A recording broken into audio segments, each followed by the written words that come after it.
Hi praise lord. దేవుని పరిశుద్ధ నామానికి స్తోత్రం కలుగును గాక.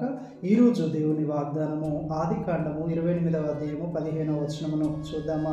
ఇదిగో నేను నీకు తోడయుండి నీవు వెళ్ళు ప్రతి స్థలమందు నిన్ను కాపాడుదును.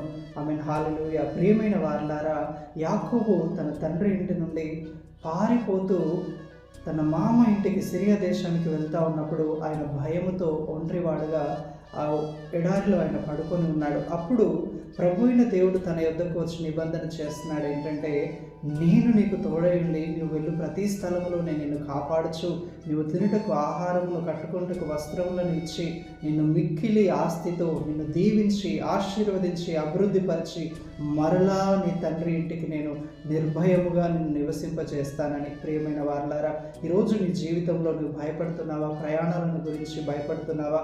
యాక్సిడెంట్స్ అంటే నీకు భయమా? సర్జరీస్ అంటే నీకు భయమా? భవిష్యత్తును గురించిన భయమా?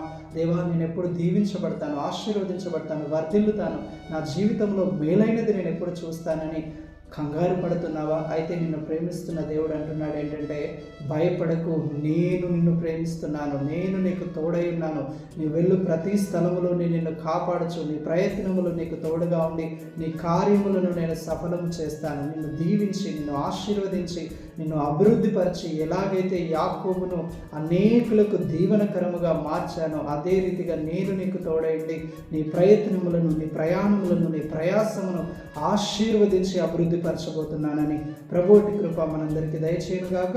ఆమేన్. Praise the Lord. May God bless you all.